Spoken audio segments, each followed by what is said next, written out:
Damos la gloria a Dios por un nuevo episodio de este segmento que se llama La Sana Doctrina. Eh, Estamos dentro de nuestro módulo de escatología y nos corresponde el tema número 12. Este tema es un tema bastante extenso, ¿verdad? Bueno, todos los temas son muy extensos. Un versículo de la Biblia se le pueden sacar eh, muchos temas, muchas interpretaciones. Pero esta es la poderosa palabra de Dios, ¿verdad? Que a un versículo de la Biblia se le puedan sacar muchos temas. Eh, es gloriosa la palabra de Dios, porque toda está relacionada. Toda la Biblia tiene relación. Y al tener relación una con otra, pues de un tema nos lleva a otro. Amén. Es como nuestro cuerpo, ¿verdad? Eh, Tiene diferentes células, diferentes organismos, diferentes órganos, sentidos, y todos funcionan. O sea, tiene una función. Al igual la palabra, es un cuerpo. Amén. Vamos a continuar después de esta larga introducción. Vamos a iniciar nuestro tema, que es las 7 iglesias del Apocalipsis. Esto le faltó al título, ¿verdad? Estas 7 iglesias son del Apocalipsis, las que mencionan en Apocalipsis. Estas iglesias son eh, Cristo, Cristo en sus últimas, la última de las epístolas del apóstol Juan. Cristo le dice qué escribir. Es un mensaje directo de Cristo a las iglesias. Ojo, que los evangelios se escribieron con un Cristo, pero un Cristo terrenal, y habla de que fue arrebatado al cielo, pero el Cristo resucitado habla, habla en el libro de Hechos cuando se le aparece a Pablo en el camino a Damasco. Ese es el Cristo resucitado, pero en estas epístolas habla del Cristo resucitado, glorioso. Ya me extendí mucho en esto, ya van dos paréntesis. Perdón, vamos a entrarle en materia. Las 7 iglesias del Apocalipsis. Amén. Escribe pues las cosas que has visto, las que son y las que han de suceder después de estas. En cuanto al misterio de las 7 estrellas que viste en mi mano derecha, y de los 7 candeleros. Las 7 estrellas son los ángeles, y de las 7 iglesias, y los 7 candeleros son las 7 iglesias. Apocalipsis capítulo 1 del versículo 19 al 20. El Señor preparó obras desde antes de la fundación del mundo para que las lleváramos a cabo como iglesias. Por eso menciona 7 veces la frase, yo conozco tus obras. En las 7 iglesias del Apocalipsis, las obras no son según la ley, sino las que efectuamos como consecuencia de la fe que tenemos. Y aunque nuestra salvación es por gracia, las obras se toman en cuenta para pagar a cada uno según lo que hayamos hecho. Amén. Dios le proporciona un mensaje a la iglesia con el propósito de que analice cuál es su condición espiritual, para que corrijamos lo que está deficiente para ser perfeccionados. Cada vez que menciona las obras de las iglesias es para que podamos evaluar lo que hacemos, si nuestras obras están de acuerdo a lo que Él espera, o bien o por nuestras obras tienen algo en contra de la iglesia. Veamos cuáles son estas frases. Yo conozco, está escrito en tiempo perfecto, un tiempo ya cumplido, pero con un significado presente o actual que describe un conocimiento absoluto. Tus obras. Dios evalúa la realización de una obra y la intención con que fue hecha. Cada una de estas 7 iglesias tiene obras dignas, unas dignas de elogio y otras de reprensión, obras buenas y obras malas. ¿Cuál es el mensaje a cada una de estas 7 iglesias? Iglesia de Éfeso, yo conozco tus obras, tu fatiga, tu perseverancia y que no puedes soportar a los malos y que has sometido a prueba a los que se dicen ser apóstolos y no lo son y los has hallado mentirosos. Tienes perseverancia y has sufrido por mi nombre y no has desmayado, pero tengo esto en contra de ti, que has dejado tu primer amor. Esta iglesia tenía buenas obras realizadas en el nombre del Señor, por ejemplo, su arduo trabajo. Era una iglesia que trabajaba fuerte y posiblemente tenía un crecimiento numérico, tenía paciencia. Sus obras las efectuaba por costumbre, porque el amor, Pedro perdió su primer amor. Sus obras las efectuaba por costumbre porque el amor hacia Dios se había enfriado, cuando el orden de las cosas es que es al Señor tu Dios adorarás y a Él solo servirás. Tenía virtudes que se podían alabar, aún el amor de Cristo, aún amor al nombre de Cristo, pero se olvidó de su relación personal con el Señor. El amor es más importante que las obras, por eso dice la Escritura, si reparto mis bienes y entrego mi cuerpo para ser quemado, pero no tengo amor, de nada me sirve. Amén.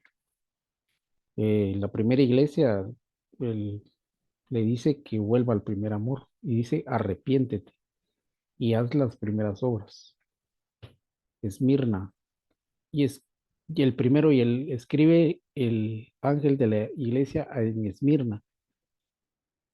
El primero y el último, el que estuvo muerto, el que ha vuelto a la vida, dice esto: yo conozco tu tribulación y tu pobreza,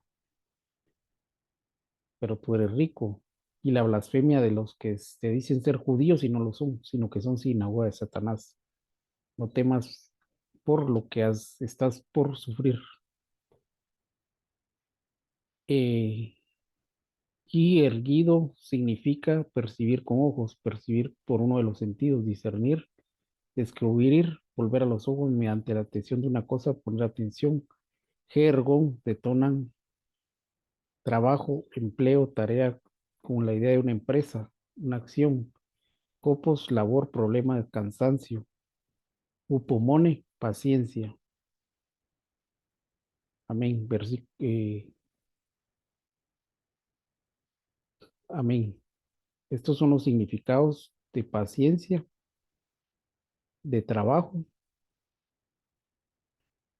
eh, de tribulación y pobreza. Estos son los significados y las acepciones.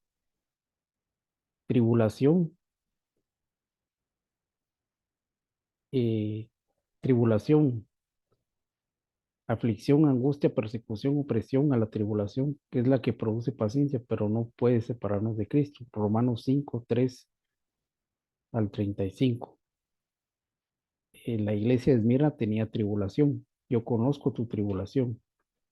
El apóstol Pablo tuvo muchas tribulaciones que le hicieron perder la esperanza eh, de seguir viviendo, pero el Señor le mostró lo que lo estaba guardando para no confiar en sí mismo, sino en Dios. Ajá. Primero tribulación, ahora vamos a pobreza, mensidad, pobreza. La felicidad del hombre no consiste en los bienes de los pobres. Muchos son abundantes en gozo y aún en tribulación, en riqueza hacia Dios y su siervo. Esto solamente eso puede ser hecho cuando se obra en gracia. A esta iglesia le prueban su fe, eh, tenías tribulación y pobreza, pero le dice, tú eres rico. A esta iglesia le prueban su fe para que fuera ejercitada y probada. Después de esto, se encontraría lista para ser sometida a la prueba final. El Señor nos anima a confiar en Él y no tener miedo del futuro si permanecéis fieles. El resultado de la muerte solo antecederá a la obtención de la corona. Amén. Pérgamo, guardas fielmente mi nombre y no has negado mi fe, aun en los días de Antipas, mi testigo, mi siervo fiel, que fue muerto entre vosotros donde mora Satanás, pero tengo unas pocas contras contra ti. Eh, Vamos a hacer una pausa. De las 7 iglesias, a 5 de ellas les habla de que tienen 5 cosas en contra. Si usted lo nota, a Esmirna le dice que no, o sea, no tiene nada contra ella, así como también la sexta iglesia. Amén. Continuamos. Pero tengo unas cosas contra ti, porque tienes ahí a los que mantienen la doctrina de Balaam, que enseñaba a la Balac a poner tropiezo ante los hijos de Israel, a comer cosas sacrificadas a los ídolos y a cometer actos de inmoralidad. Así tú también tienes algunos de la misma manera que mantienen la doctrina de los Nicolaitas. Esta iglesia está ubicada en el trono de Satanás. Este es un centro religioso donde había templos importantes para Zeus, Atenea, Apola, Esculapio, Dionisio y Afrodita, pero se mantuvo firme en medio de los espíritus engañosos, doctrinas de demonios y también en medio de la aflicción y persecución. Entre las obras que tenía era que retenía el nombre del Señor y no negaba la fe, a pesar de la persecución que se levantado en su contra, pero tenía dos problemas. La doctrina de Balaam. Este hombre ayudó a Balac, devastador o destructor, eh, a ponerle trampas al pueblo de Israel.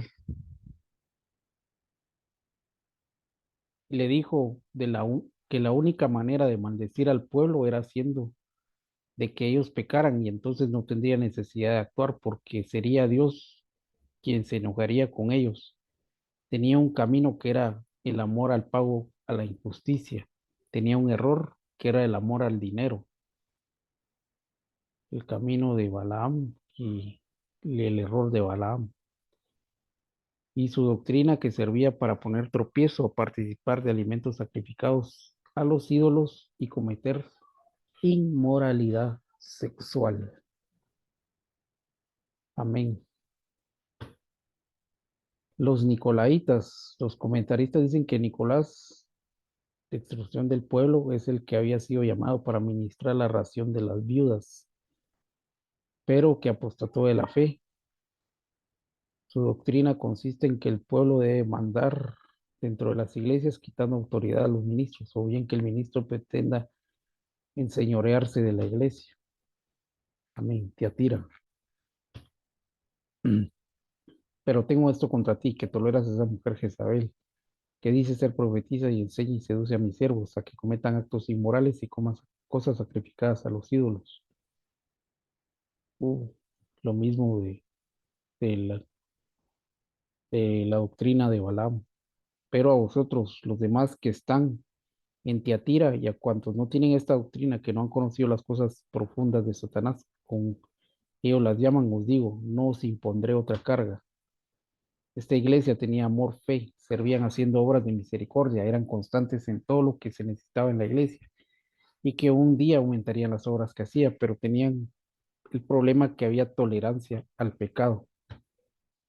Jezabel había enseñado y seducido a los siervos para participar del sincretismo, el sistema filosófico que trata de conciliar distintas doctrinas, ecumenismo también, y la fornicación. En esta iglesia había unos que participaban de las profundidades de Satanás. Estos, al parecer, practicaban ciencias ocultas, las cuales introducían en la iglesia. Ya en el comienzo de la iglesia se daban estos casos, cuando unos judíos exorcistas quisieron imitar a Pablo, pero el espíritu inmundo los avergonzó. Vamos con la iglesia de Sardis. Escribe al ángel de la iglesia de Sardis, el que tiene los 7 espíritus de Dios, las 7 estrellas, dice esto: yo conozco tus obras, que tienes nombre de que vives, pero estás muerto. Ponte en vela y afirma las cosas que quedan, que están, eh, que estaban a punto de morir, porque no he hallado completas sus obras delante de mi Dios. El vencedor será revestido de vestiduras blancas, y no borraré su nombre del libro de la vida, y reconoceré su nombre delante de mi Padre y delante de sus ángeles. Esta iglesia se verá que estar viva y amar a Dios, pero con sus hechos lo negaba. Hacía las obras, pero nunca fueron completas ni perfectas. El Señor Jesucristo dijo que El que creyera en él mayores obras haría, pero Sardis se estancó. Esta situación, la que viven los que comenzaron por el espíritu, pero terminan en la carne. Un ejemplo de ellos es Saúl, quien fue enviado a destruir a los amalecitas, pero hizo la obra incompleta. Por no ser conscientes en la comunión con el Señor, estaban decayendo espiritualmente al extremo que muchos podían ser borrados del libro de la vida. Ellos caracterizaban por ser oidores, pero no hacedores de la palabra. Las enseñanzas apostólicas las oyeron y se quedaron en sus mentes, pero no en su corazón. La sexta iglesia. Yo conozco tus obras. Mira que he puesto delante de ti una puerta abierta que nadie puede cerrar porque tienes un poco de poder, aguardado mi palabra y no has negado mi nombre. He aquí, yo entregaré a aquellos de la cigaragua de Satanás que se dicen ser judíos y no lo son, sino que mienten. Y he aquí, yo haré que vengan y se postren a tus pies y sepan que yo te he amado, porque has guardado la palabra de mi perseverancia. Yo también de la guardaré de la hora de la prueba, porque has guardado la palabra de a esa hora que está por venir sobre el mundo para probar a los que moran sobre la tierra. Una característica que tienen en esta iglesia es que guardan su palabra. Quien ama guarda mis mandamientos, dice Cristo, y el amor a Dios se ha perfeccionado en ellos. Existen 5 cosas que benefician a aquel que guarda la palabra. Limpia el camino. 1, 2, vive. 3, evita cometer errores. D, contiene sus pies y evita ser traidor. Salmo 119. Amén. Y dejamos el pie de imprenta. No negaron el nombre del Señor, como Esteban, quien estuvo dispuesto a morir por amor a Dios. Por el contrario, Pedro dijo que jamás lo iba a negar y estaba dispuesto a morir si fuera necesario, pero al final, cuando cantó el gallo por tercera vez, se acordó que lo que había dicho. Una de las formas en las cuales algunos pueden llegar a negar al Señor es por escuchar a falsos maestros que enseñan herejías destructivas. Guardó la palabra de la paciencia, ukumone, en griego. No había sombra de variación en ellos, eran definidos hacia el Señor, como Samuel nació en Ramá, alturas, y murió en ese mismo lugar, y aunque visitaba distintas ciudades, su vida espiritual siempre estuvo en las alturas. Esta iglesia tenía fe, esperanza y se mantuvo en el amor. Así toda obra que hagamos deberá ser realizada por el amor. Prelo, final, completar, hacer completo en algo, conducir hasta el final. Amén. Iglesia de la Odisea. Escribe el ángel de la iglesia de la Odisea, el amén, el testigo fiel, el verdadero, el principio de la creación, dice esto: yo conozco tus obras, que ni eres frío ni caliente, ojalá fueras frío y caliente, así puesto que eres tibio, y no frío ni caliente, te vomitaré de mi boca. El Señor identifica como una iglesia indefinida y fluctuante.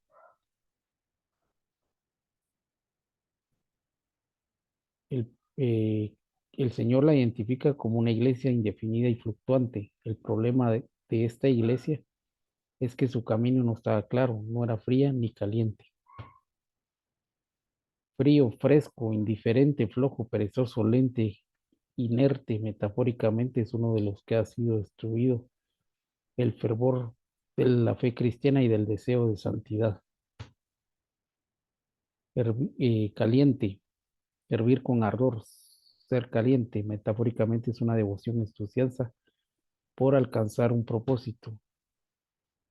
Tibio, templado, metafóricamente la condición del alma miserable, mente fluctuante entre la apatía y el fervor, entre el mundo y la iglesia. La Odisea era una iglesia tibia que hacía buenas y malas obras. Esta condición es provocada cuando no tenemos una clara decisión en nuestro corazón, cuando ignoramos a quién servir, pero y por qué debemos servirlo. Jesús dijo que nadie puede servir a dos señores y esta iglesia confiaba ciegamente en las riquezas, pensando que ser rico era el objetivo de su fe, como el pueblo de Israel que creyendo que agradaban a Dios hicieron un ídolo de oro para adorarlo. Tener riquezas no es malo, lo malo es tener como prioridad lo material. Dios no hace excepción de personas porque los ricos de este mundo les aconseja que no sean altivos, sino que sean ricos en buenas obras. La Biblia dice que si alguien está limpio debe limpiarse más y el que está sucio que se ensucie más. El Señor nos invita para que seamos definidos, pues Él nos redimió, nos purificó para que fuéramos un pueblo celoso en buenas obras, permitiéndonos ver con esto que Él prefiere tratar con un pecador sincero o un cristiano fiel, pero que no tolera la hipocresía. Amén. Estamos finalizando este resumen. Básicamente es un resumen porque eh, aquí nos tendríamos que desarrollar cuáles eran las cosas con las que estaba en contra. Aquí solo se mencionaron algunas, no se mencionaron todas, pero también hace falta mencionar qué nombre, qué nombre se decía Cristo en cada iglesia y lo más importante, qué galardón obtenía el vencedor, porque a las iglesias les dice al que venciere, no solo yo conozco, amén. Estamos por finalizado, damos la gloria a Dios y esperamos que haya sido de bendición para su vida. La gloria es para Dios siempre. Amén, amén y amén.